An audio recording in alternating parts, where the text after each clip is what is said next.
Assalamualaikum warahmatullahi wabarakatuh. Perkenalkan, di sini saya Adin Safia Ramadhani dari Program Studi Akuntansi Fakultas Ekonomika dan Bisnis Universitas Diponegoro. Yang di sini saya merupakan salah satu anggota dari tim KKN tematik Universitas Diponegoro tahun 2022 di Kabupaten Batang, yaitu pada CV Laksana Abadi. Di sini saya ingin menjelaskan mengenai pentingnya laporan keuangan. Next. Baik, dapat dilihat bahwa di sini terdapat foto dari galangan kapal, yang hal tersebut itu merupakan desa ataupun mitra yang kami ajak kerjasama dalam KKN tematik di Kabupaten Batang. Nah, dalam galangan kapal sendiri itu merupakan suatu tempat yang dibuat khusus dan dilengkapi berbagai fasilitas untuk mendukung proses pembuatan, perbaikan, dan perawatan kapal. Jadi pada CV Laksana Abadi itu merupakan galangan kapal dari khususnya untuk kapal kayu yang berfokus pada hal-hal ataupun jasa-jasa yang terdapat pada galangan kapal. Nah, galangan kapal itu merupakan sebuah usaha atau bisnis yang di sini tentunya wajib adanya pemasukan dan juga pengeluaran terkait tentang keuangan. Next. Nah, baik, selanjutnya yaitu berdasarkan data OJK pada tahun 2019, indeks literasi keuangan itu baru mencapai 38,3% dan indeks inklusi keuangan itu baru 76,19%. Yang ini merupakan hal yang menunjukkan bahwa literasi dan juga inklusi keuangan yang dimiliki oleh masyarakat Indonesia itu sangat rendah, sehingga dibutuhkan hal-hal terkait literasi mengenai keuangan agar dapat meningkatkan literasi dan juga inklusi keuangan di Indonesia. Next. Nah, tingkat inklusi yang tinggi dengan literasi yang rendah itu menunjuk potensi risiko yang begitu tinggi. Karena meski masyarakat memiliki akses keuangan, sebenarnya mereka tidak memahami fungsi dan risikonya. Peningkatan literasi menjadi kunci agar tingkat inklusi yang sudah terjadi bisa berdampak lebih produktif dengan risiko yang minim. OJK 2022.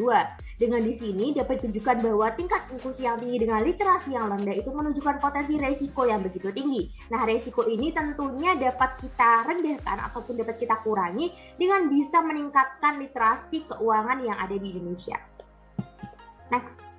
Baik, selanjutnya di sini saya akan menjelaskan mengenai laporan keuangan. Nah, laporan keuangan sendiri merupakan penyajian terstruktur dari posisi keuangan dan kinerja keuangan suatu entitas, PSAK 2019. Yang di sini menunjukkan bahwa suatu entitas itu diperlukan untuk melakukan pelaporan keuangan yang nantinya dapat menunjukkan pemasukan, pengeluaran, ataupun hal-hal yang berkaitan dengan keuangan dalam suatu perusahaan. Sehingga pelaporan keuangan ini menjadi sangat penting untuk dilakukan ataupun untuk dihasilkan bagi suatu perusahaan yang di sini khususnya yaitu pada mitra kami yaitu CV Laksana Abadi yang merupakan galangan kapal kayu. Next. Baik, di sini selanjutnya ada jenis laporan keuangan. Nah, dalam jenis laporan keuangan sendiri dapat dilihat yang pertama ada neraca. Yang di sini neraca merupakan posisi keuangan perusahaan dalam periode tertentu. Dapat dijelaskan juga di neraca ini yaitu merupakan tingkat ataupun posisi-posisi keuangan yang dilakukan. Nah, untuk selanjutnya ini ada laporan posisi keuangan. Nah, laporan posisi keuangan merupakan tempat mencatat informasi tambahan atas laporan keuangan yang dimiliki perusahaan gitu. Jadi di sini untuk laporan posisi keuangan itu melihat bagaimana posisi keuangan dalam suatu entitas atau suatu perusahaan. Yang selanjutnya itu adalah laporan laba rugi komprehensif. Yang ini merupakan salah satu laporan keuangan yang sering digunakan dalam suatu entitas. Yang di sini tuh merupakan laporan tentang selisih pendapatan setelah dikurangi biaya-biaya atau beban.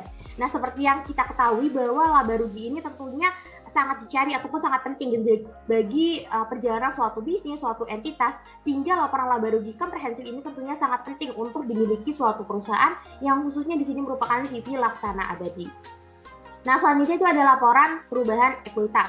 Yang di sini itu melihat laporan perubahan modal atau kekayaan entitas yang merupakan hasil selisih aset dengan kewajiban. Yang di sini tuh tercatat gitu modal-modal apa saja yang sebenarnya dilakukan atau yang sebenarnya digunakan oleh CV ataupun entitas sehingga jelas gitu terkait dengan modal dan juga entitas-entitas siapa aja yang memberikan kita modal.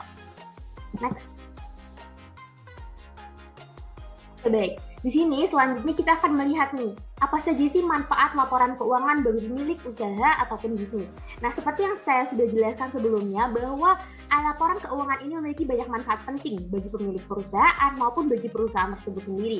Nah, di sini kita melihat pertama yaitu bagi pemilik perusahaan atau bisnis. Dengan adanya laporan keuangan, dapat memisahkan aset bisnis dengan aset pribadi, sehingga dapat terpisah gitu untuk asetnya dan dapat terlihat dengan jelas. Selanjutnya itu ada acuan penting dalam pengambilan keputusan. Lalu selanjutnya sudah mendapatkan pinjaman modal karena laporan keuangan ini dapat terekspos gitu di luar agar nantinya itu dapat menggait pemodal-pemodal ataupun investor-investor dari luar. Nah, untuk selanjutnya itu ada informasi untuk perhitungan pajak karena seperti yang kita tahu setiap entitas tentunya itu memiliki kewajiban untuk membayar pajak, sehingga perhitungan pajak informasi laporan keuangan ini tentunya sangat penting untuk perhitungan pajak di setiap entitasnya. Nah, selanjutnya itu ada melihat jumlah keuntungan. Jadi di sini itu dapat dilihat jumlah keuntungan yang dimiliki suatu entitas itu berapa. Next. Selanjutnya ini ada manfaat laporan keuangan bagi manajemen perusahaan. Nah, seperti yang kita tahu bahwa di CV Laksana Abadi tentunya ada manajemen CV begitu. Nah, oleh karena itu terlihat bahwa memiliki manfaat nih laporan keuangan bagi CV Laksana Abadi. Yang pertama itu ada bahan evaluasi tentang kondisi keuangan perusahaan. Jadi dapat dilihat bahwa adanya evaluasi tentang bagaimana kondisi perusahaan ini gitu. Nah, untuk selanjutnya ada perubahan perusahaan dapat mengambil langkah ke periode selanjutnya karena dapat terlihat gitu keuangan dan juga kondisi keuangan ataupun kondisi suatu perusahaan, sehingga perusahaan dapat mengerti nih bagaimana cara kita untuk bisa berkembang di tahap selanjutnya di periode selanjutnya begitu. Selanjutnya ada mengetahui dan memastikan bahwa semua proses telah berjalan dengan baik. Dengan adanya laporan keuangan itu dapat memudahkan bagi operasional manajemen yang tentunya itu dapat melihat apakah proses pengerjaan dalam bisnis itu sudah sesuai dengan baik ataupun dapat dilakukan pengembangan lebihnya untuk di periode selanjutnya. Next. Baik, selanjutnya itu ada manfaat laporan keuangan bagi pemegang saham dan calon investor. Nah, di sini apabila CV Laksana Abadi ingin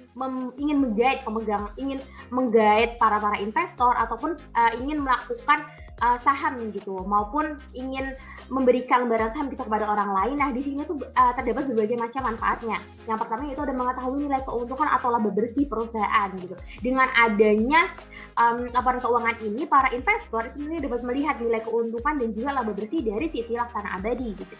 Nah, untuk selanjutnya ada mengidentifikasi margin keuntungan. Ini sama, yaitu dengan adanya laporan keuangan, para investor dapat melihat margin keuntungan dari CV Laksana Abadi itu berapa begitu.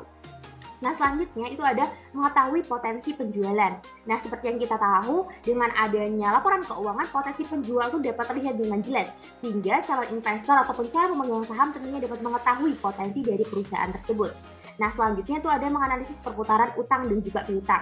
Dengan adanya laporan keuangan itu dapat terlihat jelas mengenai perputaran utang dan piutang yang dilakukan oleh CV Laksana Abadi bagi para calon investor ataupun pemegang saham dapat terlihat dengan jelas begitu. Nah, yang selanjutnya itu ada memantau arus kas perusahaan. Ini sama dengan adanya laporan keuangan terlihat jelas arus kas dari perusahaan CV Laksana Abadi gitu. Nah, untuk selanjutnya ada pertimbangan untuk berinvestasi, yaitu dengan adanya laporan keuangan, para calon investor atau pemegang saham itu memiliki bahan pertimbangan untuk melakukan investasi bagi CV Laksana Abadi tentunya. Selanjutnya ada manfaat laporan keuangan bagi pemasok atau supplier. Nah, yang di sini dapat terlihat dengan adanya informasi yang disediakan pada laporan keuangan, supplier itu bisa mengambil keputusan apakah perusahaan Anda memiliki kemampuan membayar tagihan sesuai nominal yang tertera atau tidak gitu. Apabila CV Laksana Abadi ingin memiliki pemasok atau supplier, yang di sini tentunya apabila kita memiliki laporan keuangan dapat menyajikan informasi di laporan keuangan tersebut, sehingga supplier itu memiliki bahan pertimbangan apakah nantinya akan bekerja sama dengan kita atau tidak begitu. Selanjutnya itu ada manfaat laporan keuangan bagi karyawan perusahaan. Nah, di sini dapat terlihat bagi karyawan di CV Laksana Abadi apabila kita memiliki laporan keuangan, itu dapat mengetahui kemampuan perusahaan untuk membayarkan gaji gitu. Jadi dapat terlihat dengan jelas berapa sih kemampuan perusahaan CV Laksana Abadi untuk membayarkan gaji bagi para karyawannya.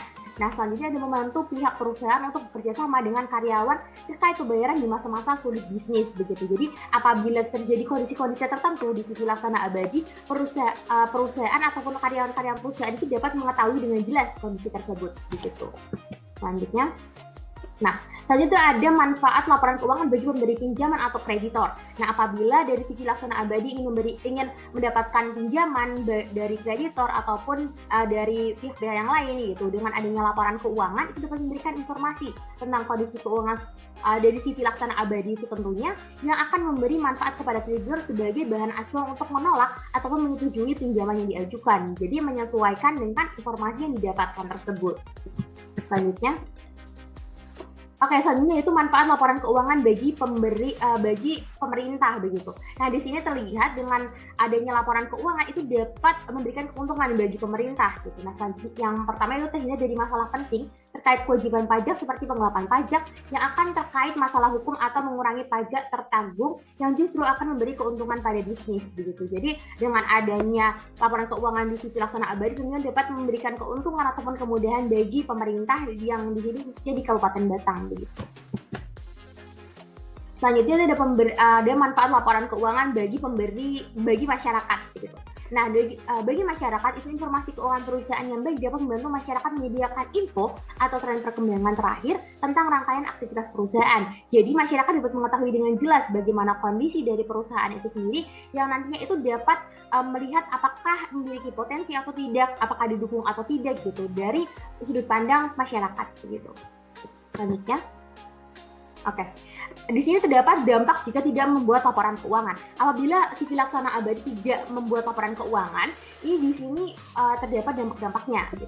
Nah, mengapa laporan keuangan ini harus diperhatikan sedini mungkin? Pertanyaannya, laporan keuangan yang akurat dan baik juga dapat digunakan untuk mengetahui potensi keuangan perusahaan sebagai alat pengambilan keputusan dan syarat untuk mengajukan pinjaman ke bank atau mendapatkan investor. Selanjutnya, lalu bagaimana jika laporan keuangan ini diabaikan sejak awal ataupun di sini si pelaksana abadi belum melakukan pelaporan keuangan yang sesuai begitu. Nah, di sini ada tertundanya dalam menyadari ketika adanya kecurangan. Yang pertama, lalu yang kedua ada usaha menjadi bangkrut karena data tidak lengkap dan kesulitan menentukan kebijakan yang tepat terkait terpuruknya keuangan di perusahaan. Jadi kondisi tidak terlihat oleh pimpinan karyawan ataupun dari eksternalnya. Lalu yang ketiga itu ada pelaku usaha juga tidak mengetahui seberapa besar pajak yang wajib disetorkan, dan yang keempat itu ada kesulitan untuk memperoleh pinjaman guna mengembangkan usahanya. Nah, di sini kita akan melihat nih tadi kan kita sudah membahas nih bahwa dengan tidak adanya laporan keuangan si pelaksana abadi itu dapat adanya tuh kecurangan atau fraud gitu.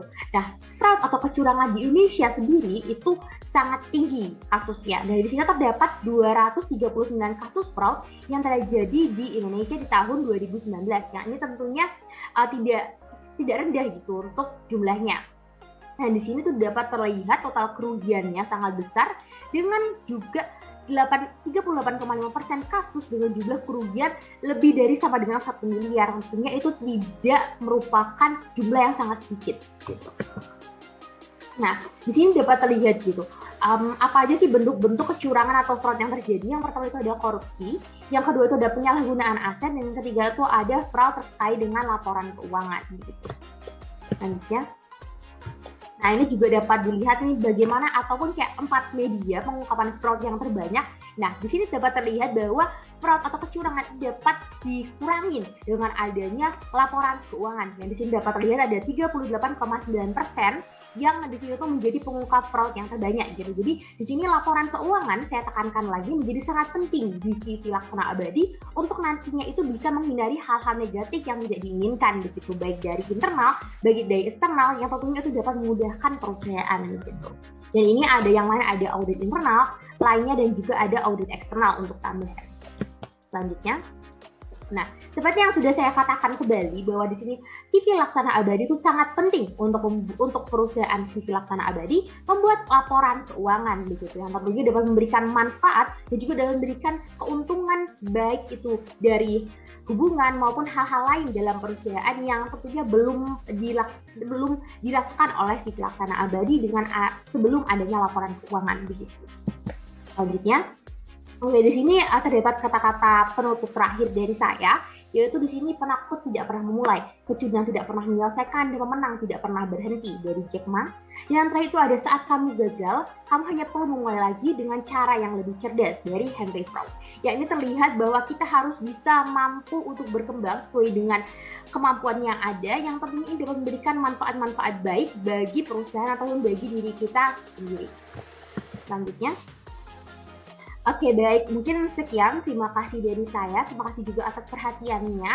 Semoga materi yang dapat saya sampaikan itu dapat berguna dan juga menjadi bahan pertimbangan di masa-masa selanjutnya. Sekian dari saya, terima kasih. Mohon maaf apabila terdapat salah kata. Wabillahi taufiq wal hidayah. Wassalamualaikum warahmatullahi wabarakatuh.